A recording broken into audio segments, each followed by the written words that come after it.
Hello and welcome back to my channel. आज हम B pharma first semester का एक सब्जेक्ट पढ़ेंगे जिसका नाम है फार्मास्यूटिकल इनऑर्गेनिक केमिस्ट्री। उसका यूनिट फर्स्ट का एक टॉपिक आज हम कवर करेंगे। वीडियो स्टार्ट होने से पहले अगर आपने अभी तक इस चैनल को सब्सक्राइब नहीं किया है तो चैनल को सब्सक्राइब करें, बेल बटन को प्रेस करें so that you will get all the notification from this channel. चलिए बताते हैं आज हम कौन सा टॉपिक पढ़ेंगे।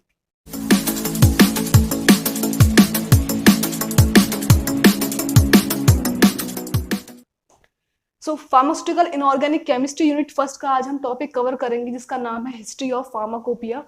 उसमें हम उसका इंट्रोडक्शन पढ़ेंगे, क्या कितने टाइप की फार्माकोपियाज होती हैं, उनकी क्या हिस्ट्री रही है, या हम फार्माकोपियाज जो होती हैं वो होती क्या है, उनमें कौन कौन से टॉपिक होते हैं basically related to pharmacy.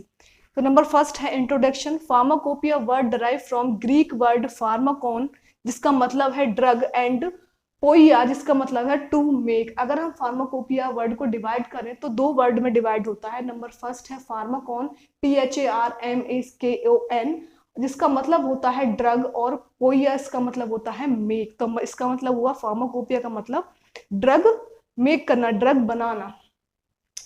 It is legally binding collection prepared by a national or regional authority and contains list of medicinal substances, crude drugs and formulas for making preparation from them।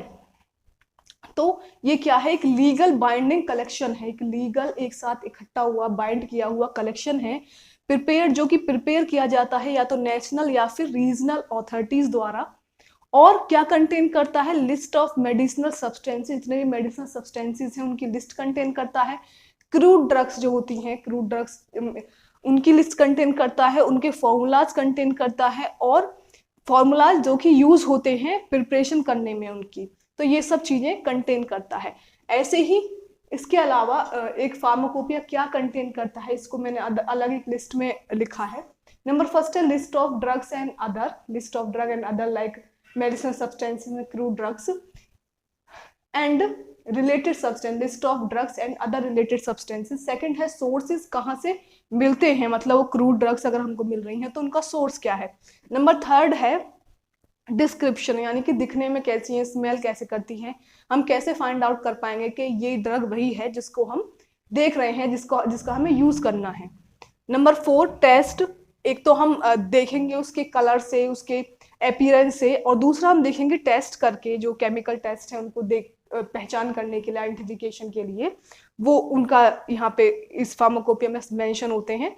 Number five है formulas for preparation action, formula कौन से हैं, अगर उनसे हम कोई medicinal formulation या फिर हम कोई फॉर्मुलेशन प्रिपेयर कर रहे हैं तो उनके लिए हम क्या फॉर्मूला अप्लाई करेंगे। नंबर सिक्स है यूजेस क्या है, नंबर सेवन है उनकी डोज क्या है, और नंबर एट है स्टोरेज कंडीशंस। तो ये सारे पैरामीटर्स होते हैं फार्माकोपिया में और जिनको हम पढ़ते हैं। अब हम बात करेंगे इंडियन फार्माकोपिया की। कितने टाइप की फार्माकोपियाज होती हैं, तो नंबर फर्स्ट टाइप है इंडियन फार्माकोपिया। तो इंडियन फार्माकोपिया क्या कहती है या क्या होती है, इंडियन फार्माकोपिया कमीशन, जिसकी शॉर्ट फॉर्म है IPC, is an autonomous institution of the Ministry of Health and Family Welfare which sets standards for all drugs that are manufactured, sold and consumed in India। तो जो IPC है, Indian pharmacopoeia commission, जो कि institution है of ministry of health and family welfare, वो set करता है standards सभी ड्रग्स के लिए जो कि मैन्युफैक्चर्ड हो रही हैं इवन, या फिर सेल हो रही है उनकी, या फिर इंडिया में वो कंज्यूम की जा रही है, उन सब के लिए एक स्टैंडर्ड सेट करता है जो कि मेंशन होता है इंडियन फार्माकोपिया में। सेकंड है इसकी हिस्ट्री और इसके एडिशन, इंडियन फार्माकोपिया की क्या हिस्ट्री रही है और इसके कितने एडिशंस आए हैं या फिर क्या एडिशंस हैं इसके। तो नंबर इसमें फर्स्ट लाइन है the process of publishing the first pharmacopoeia started in the year 1944। तो जो प्रोसेस स्टार्ट हुई पहली फार्माकोपिया पब्लिश करने की, वो स्टार्ट हुई 1944 में under the chairmanship of RN Chopra. तो उस किसकी चेयरमैनशिप में, RN चोपड़ा की चेयरमैनशिप में ये पहली पब्लिशिंग या फिर पहला पब्लिशिंग का जो प्रोसेस था IP पब्लिश करने का, वो स्टार्ट हुआ 1944 में। सेकंड है 1948 government of India appointed an Indian pharmacopoeia committee for preparing pharmacopoeia of India. 1948 में 1948 में इंडिया की गवर्नमेंट ने अपॉइंट की एक इंडियन फार्माकोपिया कमेटी, ताकि प्रिपेयर हो पाए फार्माकोपिया ऑफ इंडिया। कमेटी जो है उन्होंने एक अपॉइंट की सो दैट कि अच्छे से फार्माकोपिया ऑफ इंडिया प्रिपेयर हो पाए इन 1948। नेक्स्ट है first edition of IP 1955 was published in the official gazette, doctor B N Ghosh chairman. तो फर्स्ट एडिशन जो पब्लिश हुआ 1955 में पब्लिश हुआ, और उस टाइम जो चेयरमैन थे बी एन घोष। नेक्स्ट है सप्लीमेंट जो है इसका 1960 में पब्लिश हुआ। आगे की स्लाइड में हम पढ़ेंगे कि और इसके क्या एडिशन है इंडियन फार्माकोपिया के, और जो अदर फार्माकोपियाज हैं उनके क्या क्या एडिशन है, उनकी क्या हिस्ट्री है। तो these are the some other editions of IP Indian pharmacopoeia. तो सेकंड एडिशन है इसका जो कि पब्लिश हुआ था 1966, और जो चेयरमैन थे उस टाइम पे वो थे डॉक्टर बी मुखर्जी, और इसका जो सप्लीमेंट था वो पब्लिश हुआ था 1975 में। आगे हम बात करें इसके थर्ड एडिशन की, आईपी के थर्ड एडिशन की, तो वो पब्लिश हुआ था 1985 में, and the chairman was doctor Nityanand, और इसका सप्लीमेंट जो था 1989 और 1991 में दो सप्लीमेंट फर्स्ट एंड सेकंड ये पब्लिश हुए थे। Now coming on fourth edition 1996, and the chairman was doctor Nityanand, और इसके सप्लीमेंट जो है 2000 एंड 2002 में पब्लिश हुए थे। नाउ फिफ्थ एडिशन जो पब्लिश हुआ था आईपी का वो 2007 में पब्लिश हुआ था, और जो चेयरमैन थे वो थे doctor Nityanand. Now sixth edition of IP was published in 2010, 2010 में इसका सिक्स एडिशन पब्लिश हुआ था आईपी का।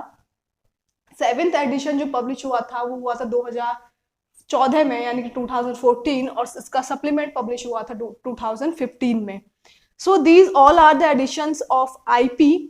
अब हम बात करेंगे ब्रिटिश फार्माकोपिया बीपी की। तो इसमें है the British pharmacopoeia is the national pharmacopoeia of the United kingdom. तो जो ब्रिटिश फार्माकोपिया है वो नेशनल फार्माकोपिया है कहाँ की, यूनाइटेड किंगडम यूके की। तो बीपी ब्रिटिश फार्माकोपिया में नेक्स्ट लाइन है the BP is an important binding component in the control of medicines along with British National Formulary, जिसका शॉर्ट फॉर्म है BNF, it defines the UK's pharmaceutical standards। तो BP जो है British pharmacopoeia जो है एक important binding component है किसके कंट्रोल में, मेडिसिन के कंट्रोल के लिए, और साथ ही ब्रिटिश नेशनल फॉर्मुलरी जो है BNF वो डिफाइन करती है यूके के फार्मास्यूटिकल स्टैंडर्ड्स को। इसकी हिस्ट्री की बात करें बीपी की, तो इसका first edition of BP was published in 1964। इसका फर्स्ट एडिशन जो था बीपी का वो पब्लिश हुआ था 1964 में, and was one of the first attempt to harmonise pharmaceutical standard. और क्या था, एक फर्स्ट अटेम्प्ट था हार्मोनाइज करने के लिए फार्मास्यूटिकल स्टैंडर्ड्स को। ये जो था बीपी का पब्लिश होना 1964 में, ये फर्स्ट अटेम्प्ट था किसी भी देश के या किसी भी जगह के फार्मास्यूटिकल जो स्टैंडर्ड्स हैं उनको हार्मोनाइज करने के लिए, ये फर्स्ट स्टेप था।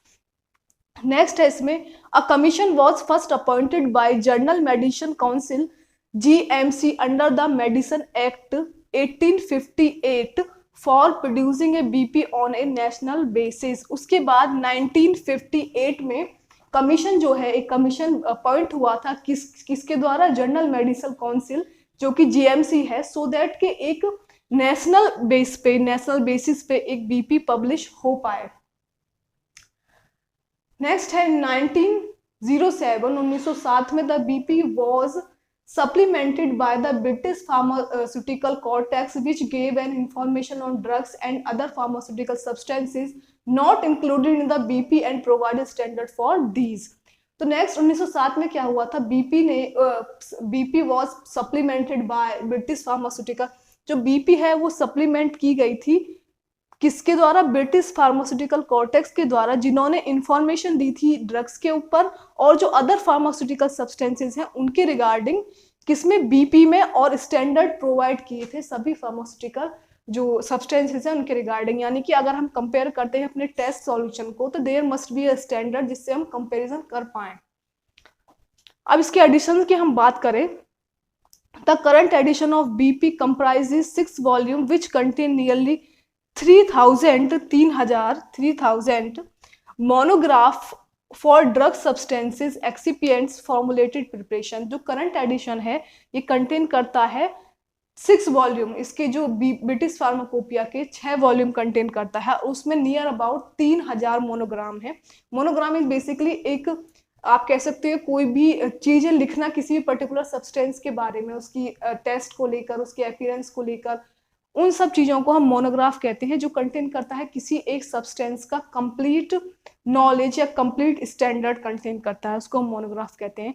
तो इसमें लगभग 3000 मोनोग्राफ हैं जो कंटेन करते हैं ड्रग सब्सटेंसेस के बारे में, एक्सिपिएंट्स के बारे में, फॉर्मुलेटेड प्रिपरेशंस के बारे में, जो चीजें हैं वो कंटेन करते हैं कि ये इनका फॉर्मूला क्या है, इनका अपीयरेंस क्या है, ये सब चीजें। तो ड्रग सब्सटेंसेस आप जानते हो, ड्रग। एक्सीपिएंट का मतलब है, एक्सीपिएंट बेसिकली अगर हम कोई एक्टिव इंग्रेडिएंट लेके उसको फॉर्मुलेट करना चाहते हैं, इवन टैबलेट बनाना चाहते हैं या सिरप बनाना चाहते हैं, तो उस एक्टिव इंग्रेडिएंट के अलावा जो चीजें उसमें ऐड की जाती हैं, either it is binding agent, either it is flavouring agent, colouring agent, anything else, वो सारी चीजें कहलाती हैं एक्सीपिएंट्स। तो उन सब के बारे में भी कि सुटेबिलिटी क्या है किसी भी ड्रग के साथ, कौन सा एक्सीपिएंट की कंपैटिबिलिटी है, उन सब चीजों के बारे में बीपी में मेंशन है, और लगभग 3000 मोनोग्राम है उसमें। नेक्स्ट है items used exclusively in veterinary medicine in UK are included in BP. Veterinary medicine basically जो पशुओं के लिए जो मेडिसिन होती हैं, उनके लिए जो मेडिसिन हैं यूके में, वो भी इंक्लूडेड हैं बीपी में, जो यूज की जाती हैं वेटनरी में। अब हम ब्रिटिश फार्माकोपिया के बाद बात करेंगे थर्ड फार्माकोपिया, जो है यूरोपियन फार्माकोपिया। इसमें है the European pharmacopoeia is a pharmacopoeia that aims to provide common quality standard throughout Europe to control the quality of medicine and the substances use to manufacture them. तो basically सभी pharmacopoeias जो publish की गई थी या फिर जो bind की गई थी, उनमें जो चीजें रखी गई थी वो इसीलिए ही की गई थी ताकि जो स्टैंडर्ड है हमारा किसी भी पर्टिकुलर देश का या किसी पर्टिकुलर रीजन का फार्मास्यूटिकल स्टैंडर्ड जो है उसको हम मेंटेन कर पाएं, यानी कि हमको पता हो कि चीजें एक स्टैंडर्ड हम मेंटेन कर पाएं। तो इसमें ही सेम यूरोपियन फार्माकोपिया के लिए हुआ था। The European pharmacopoeia is a pharmacopoeia जिसका एम है to provide common quality, provide करना common quality standard throughout Europe, complete Europe में, ताकि कंट्रोल हो पाए quality of medicine and substances जो कि यूज किए जाते हैं किसी भी प्रोडक्ट को, किसी भी फार्मास्यूटिकल प्रोडक्ट को मैन्युफैक्चर करने में। अब हम यूरोपियन फार्माकोपिया के एडिशन कवर करेंगे नेक्स्ट स्लाइड में। So these all are the editions of European pharmacopoeia.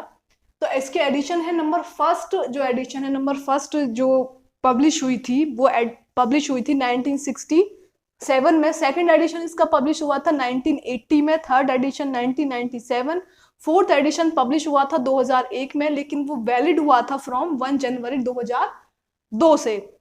Fifth edition published on 15 जून 2004 और वो वैलिड हुआ था 1 जनवरी 2005 से। सिक्स एडिशन इसका पब्लिश हुआ था 16 जुलाई 2007 को, लेकिन वो वैलिड हुआ था 1 जनवरी 2008 से। वहीं बात करें हम सेवेंथ एडिशन की, पब्लिश हुआ था जून 2010 में और ये वैलिड हुआ था 1 जनवरी 2011 से। एट्थ एडिशन जो है इसका पब्लिश हुआ था जुलाई 2013 में और वो वैलिड हुआ था फ्रॉम जनवरी 2014, यानी 2014 से वो वैलिड हुआ था और वो करंटली इन फोर्स, यानी कि अभी तक वही जो है वो मान्य है, वही चल रहा है। उसके बाद कोई एडिशन इसका पब्लिश नहीं हुआ है यूरोपियन फार्माकोपिया का। सो ये आपका फार्मास्यूटिकल इनऑर्गेनिक केमिस्ट्री के यूनिट फर्स्ट का फर्स्ट टॉपिक था, हिस्ट्री ऑफ फार्माकोपिया। इसमें हमने कवर किया Indian pharmacopoeia, British pharmacopoeia, European pharmacopoeia और उनके एडिशन, उनकी हिस्ट्री क्या रही, वो सब चीजें हमने कवर की। So this is all about today's video. Hope you like this video and if you do then like, comment, share, subscribe to my YouTube channel which is Pharmcation. Thank you for watching this.